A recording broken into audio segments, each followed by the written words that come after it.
बहुत समय पहले की बात है।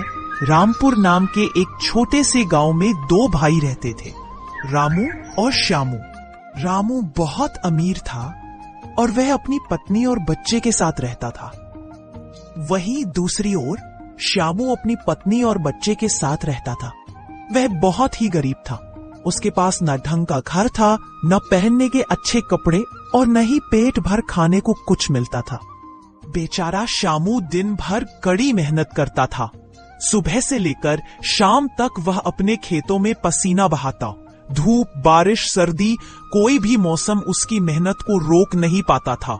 लेकिन इतना सब कुछ करने के बाद भी वह अपने परिवार की जरूरतें पूरी नहीं कर पाता था। दिवाली के वक्त जब श्यामू ने अपने परिवार की दशा देखी, सूना आंगन, भूखे बच्चे और मायूस चेहरा लिए बैठी पत्नी, तो उसका दिल भीतर से फूक गया। उसके पास अब कोई रास्ता नहीं बचा था। वह अपने भाई रामू के घर मदद मांगने चल पड़ा। अरे भाई श्यामू, हम दोनों के लिए आज दिवाली का बड़ा खास मौका है और तू भी बिल्कुल सही वक्त पर आ गया है। तेरी भाभी ने बड़े प्यार से अलग अलग प्रकार के स्वादिष्ट व्यंजन बनाए हैं, मिठाइयाँ, नमकीन, सब कुछ। चल तू भी आजा, मेरे साथ बैठकर खाना खा। मेरे घर की हालत बहुत ही खराब हो चुकी है। आज हमारे पास खाने को अन्न का एक दाना भी नहीं बचा है। मेरी बीवी और छोटे छोटे बच्चे भूख से तड़प रहे हैं। मैं किसी मजबूरी में दुखी मन से आपके पास आया हूं। भैया, अगर आप पिताजी की छोटी हुई संपत्ति में से मुझे थोड़ा सा हिस्सा दे दे तो मैं अपने परिवार को भूख से बचा सकूंगा और उनकी दिवाली भी रोशनी और सुकून से बीत सकेगी। कौन सा हिस्सा? कैसा हिस्सा? तेरा यहां कोई हिस्सा नहीं है, समझा तू? चुपचाप मेरी आंखों के सामने से दूर हो जा। तू यहां अपना हिस्सा मांगने आया है? तुझे जरा भी शर्म नहीं आती? बेशर्म कहीं का, निकल जा यहां से अभी के अभी। दिवाली के दिन मेरे दरवाजे पर आकर ऐसी बातें करता है? दूर हो जा और आइंदा इस घर के आसपास भी मत दिखना।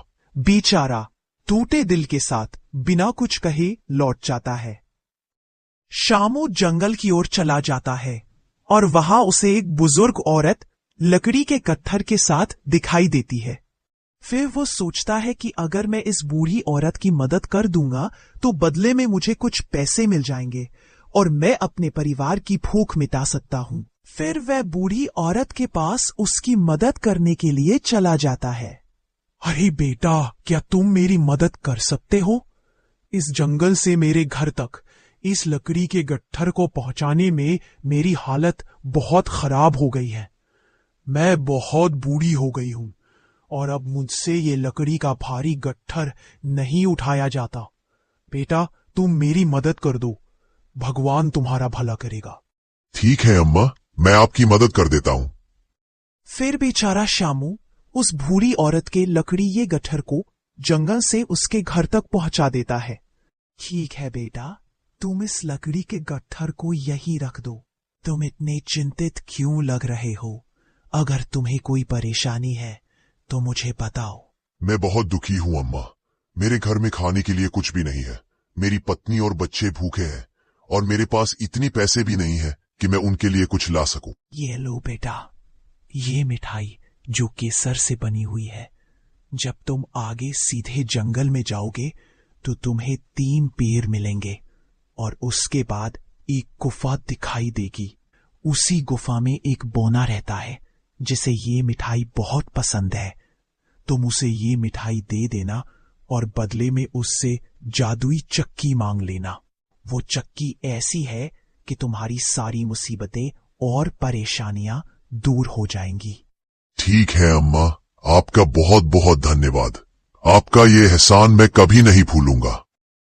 फिर बेहद उदास मन और भारी दिल के साथ श्यामू जंगल में आगे बढ़ने लगता है।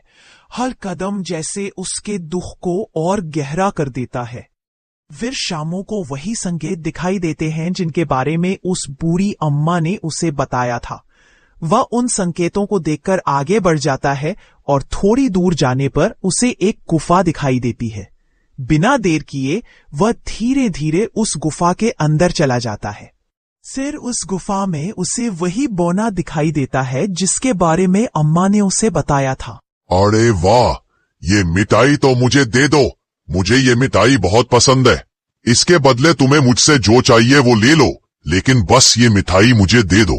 श्यामू को अम्मा की बात याद आ जाती है और वह सोचता है कि मैं इस मिठाई के डिब्बे को उस बौने को दे देता हूं। बदले में उससे जादुई चक्की मांग लूंगा, यही ठीक रहेगा। ठीक है, मैं तुम्हें यह मिठाई दूंगा, बदले में तुम मुझे वह चक्की दे देना। ठीक है, ये चक्की तुम्हें दे दूंगा, लेकिन ध्यान रहे ये चक्की साधारण नहीं है, ये जादुई है। तुम्हें इस चक्की से जो भी चाहिए वह मिल जाएगा। जब भी तुम कुछ मांगोगे ये चक्की तुम्हें वह दे देगी, लेकिन याद रहे इसे रोकने का सिर्फ एक ही तरीका है, तुम इस पर लाल कपड़ा डाल देना, ये अपने आप ही रुक जाएगी। फिर श्यामू खुशी खुशी उस चक्की को अपने घर ले जाता है। जब श्यामू उस चक्की को घर ले आता है तो किसी को उसकी बातों पर विश्वास नहीं होता। तब वह चक्की से मांगता है, चक्की चक्की मुझे खाने के लिए अनगिनत प्रकार के व्यंजन दो। फिर चक्की चलने लगती है और किसी को विश्वास नहीं होता, लेकिन फिर जादुई चक्की उन्हें अनगिनत प्रकार के व्यंजन खाने के लिए दे देती है। सभी लोग पेट भरकर खाते हैं और बहुत खुश होते हैं। फिर श्यामू जादुई चक्की को एक लाल कपड़े से ढक देता है ताकि वह रुक जाए। फिर ऐसा ही करके श्यामू चक्की से अनाज मांगता और जाकर उसे बाजार में बेच देता, जिससे उसे अच्छा लाभ होता। धीरे धीरे श्यामू की जिंदगी खुशियों से भर गई। उसने एक नया घर बनाया और अपनी हर चीज नई नई खरीद ली। सब कुछ बहुत सुंदर और अच्छा हो गया। जब ये सब बातें उसके बड़े भाई को पता चलती हैं, तो वह गहरी सोच में पड़ जाता है कि आखिर श्यामू के पास इतने पैसे आए कहां से। फिर एक दिन रामू श्यामू के घर जाता है, खाने का बहाना बनाकर।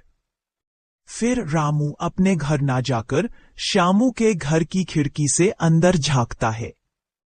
रामू को सब कुछ पता चल जाता है कि वह किस तरीके से रातों रात अमीर बन गया है। फिर रामू सोचता है कि अगर मैं इस चक्की को चुरा लूंगा तो मैं भी रातों रात अमीर बन जाऊंगा, और वह वैसा ही करता है। एक दिन जब श्यामू अनाज बेचने बाजार गया होता है, तब रामू चुपके से उसके घर में घुसकर वह चक्की चुरा लेता है। वह चक्की को चुराकर अपने घर ले जाता है, जैसे वो उसी की चक्की हो। उसे जरा भी एहसास नहीं होता कि वह अपने ही भाई के साथ कितना बड़ा धोखा कर रहा है। तुम लोग मेरी बातों को ध्यान से सुन लो, अपना अपना सामान बांध लो। हम इस गांव और इस घर को छोड़कर जल्दी ही निकलने वाले हैं। हम इस गांव और घर को क्यों छोड़कर जा रहे हैं, और आप ये किसकी चक्की उठाकर ले आए हैं? अरे मैं तुम्हारे सारे सवालों का जवाब दूंगा, पहले तुम अपना सामान बांधो। हमें इस घर को छोड़कर निकलना है, जल्दी करो। फिर वे लोग जल्दी जल्दी में अपना सामान और चक्की लेकर उस घर और गांव को छोड़कर एक नाव पर सवार होकर किसी दूसरी जगह जाने के लिए निकल जाते हैं। रामू ने चक्की से कहा, चक्की चक्की मुझे बहुत सारा धन दे।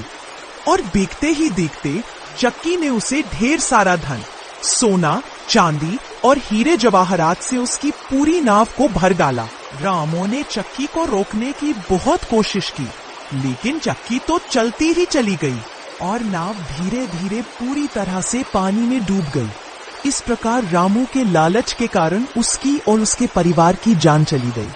वही उसका छोटा भाई श्यामू अब चक्की के बिना था, लेकिन फिर भी उसके मन में संतोष था।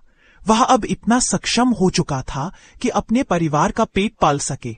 लालच न होने के कारण वह अब भी बहुत ज्यादा खुश था और उसका परिवार अब हंसी खुशी से जीवन बिताने लगा।